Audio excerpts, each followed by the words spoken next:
Bonjour et bienvenue sur les vitamines du royaume pour cette capsule dont le titre est « Pour qui vivons-nous » Vous voyez, c'est quand même une question très importante que chaque croyant, chaque disciple est amené à répondre à un moment ou à un autre. Il est bien de temps en temps de s'examiner parce que nous vivons dans un monde de frénésie, nous vivons dans un monde, ici dans ce monde occidental où nous sommes pressurisés par le temps, nous sommes poursuivis par les factures, nous devons toujours courir, c'est les rendez-vous, c'est la technologie et toutes ces choses. Alors la question c'est pour qui vivons-nous? Eh bien nous allons prendre une parole dans 2 Corinthiens, chapitre 5, on va prendre versets 14 et 15. Alléluia. Où il dit ceci. Car l'amour de Christ nous presse, parce que nous estimons que si un seul est mort pour tous, tous sont donc morts. C'est la première des choses aussi, Paul dit que nous étions tous morts. Avant de connaître Christ, nous étions tous morts. Spirituellement, nous n'avions pas de contact avec Dieu, nous étions tous morts. Amen. Mais c'est surtout le verset 15 où il va donner maintenant la substance du message, et qu'il est mort pour tous, afin que ceux qui vivent ne vivent plus pour eux-mêmes, mais pour celui qui est mort et qui est ressuscité pour eux. Alléluia.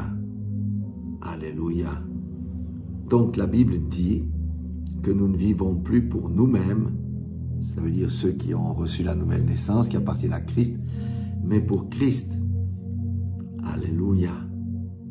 Donc, il s'agit ici de tous ceux qui ont été ressuscités à cette vie nouvelle, parce que nous étions morts, ne continuent plus à mener, on va dire, selon leur gré, cette petite vie égoïste, centrée sur soi-même, centrée sur ses besoins, centrée sur ses objectifs, centrée sur le paraître, mais qu'ils vivent pour celui qui est mort à leur place à la croix de Golgotha. Alléluia. En fait, on peut dire qu'il est bon de redécouvrir qu'on ne vit plus pour nous-mêmes, mais plus pour Christ. Parce que quand on vit pour nous-mêmes, pour soi-même, qu'est-ce qui se passe? On ne témoigne pas de Christ autour de nous. On ne fait pas attention à notre marche.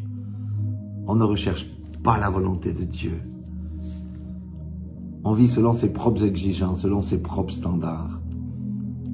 Celui qui vit pour soi-même devient paresseux dans la lecture de la parole, dans la méditation, devient paresseux dans la prière pour le corps de Christ, parce que c'est plus facile à prier pour soi-même, devient paresseux dans les choses de Dieu. Dieu n'est plus à la première place. Et ce faisant, il brise déjà le premier commandement. Ce qu'a dit Jésus, il y a 2 commandements qui font la synthèse de toute la loi des prophètes. Tu mettras Dieu à la première place, tu adoreras ton Dieu seul, le seul vrai Dieu, et il sera à la première place dans ta vie, et tu aimeras ton prochain comme toi-même.